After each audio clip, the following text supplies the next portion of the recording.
For most of the Dynasty Warriors series lifespan, Omega Force, longtime developers of the franchise, have set their goals for this hack-and-slash series pretty high, but the results have always been mixed. With the debut of Dynasty Warriors 9, Omega Force have overhauled the series with some interesting features along the way. But do these new features add up to a whole new experience, maybe one that can finally reach that elusive goal of greatness? Let's find out. Dynasty Warriors 9 is a third-person hack-and-slash 1 vs 1000 gameplay style series where you'll take on hordes of enemies as you try to bring peace back to the land. The story is massive and spread out in over 10 chapters. The sprawling world of China has been invaded by several armies. Yes, again.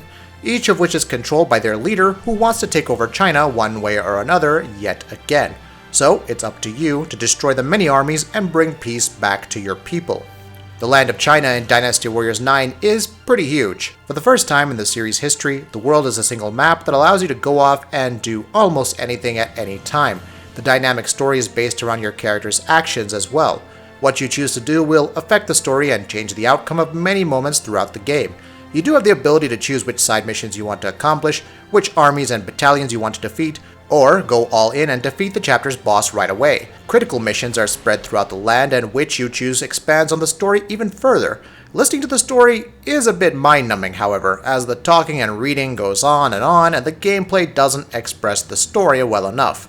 Language for the first time the game takes place, around the 1st century, is out of place and many times cringe-inducing, especially when it comes from voiceovers that almost sound like cartoon characters. Luckily, the story isn't the key to experiencing the frantic gameplay. Missions are based around strategy. You have the option to go in and attack head-on, sneak in and take on the hordes of oppressors, or even use nighttime as an advantage. I found that exploring the vast land until night approached was my best strategy. Enemies throughout the game are indicated by red, and your team of warriors that help in the battles are marked as blue. These colors of red and blue are called influence, and they determine how much control you need to change the tides of battle. As you progress, you'll get the ability to upgrade yourself and your officers. Abilities include attack, speed, health, and many more. As is the case with this franchise, you'll encounter groups of 30 or more enemies on one screen, with several other groups waiting in the backdrop. With the advanced combo system, which is new to Dynasty Warriors 9, taking down these battalions is as easy as a few button clicks.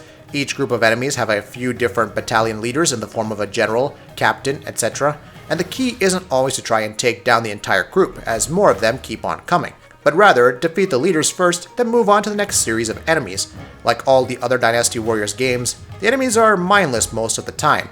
I had to change the difficulty to hard just to make the experience a bit challenging. As you approach the boss of each chapter, the game's difficulty tremendously spikes. Boss fights become less hack-and-slash and more strategic. When enemies do attack or you finally get to the boss, the combo system is key to winning. The main face buttons are the usual mechanics for taking on the waves of enemies by mashing them all in different orders. Continually hitting square on the PS4 will gain you massive combo hits, and finishing it off with a follow-up attack almost guarantees an instant death. Boss fights are a little more complex. Using a combo system isn't good enough for most boss battles. You'll be using a series of items to defeat them. For example, I found exploding jars to be a great help, and they can be found almost everywhere as you make your way around the world.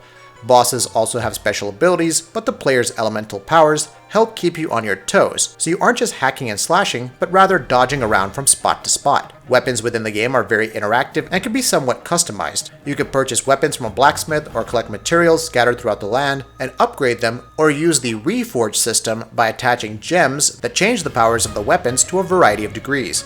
Each added gem randomizes what powers each weapon gets, making the customization of weapons a rather interesting mechanic. One of the worst aspects, and the most troublesome of Dynasty Warriors 9, is the inconsistent frame rate. Its choppy refresh rate makes the game feel stunted, and it almost never ran smoothly throughout my experience. The camera is also a major problem. I found myself sometimes flying in the air in the middle of a combo with an on-screen button command I couldn't see because it was out of the camera's view. It would have helped if there was an auto camera feature during battles that allowed the entire fight to be captured instead of leaving it up to me and my only two thumbs.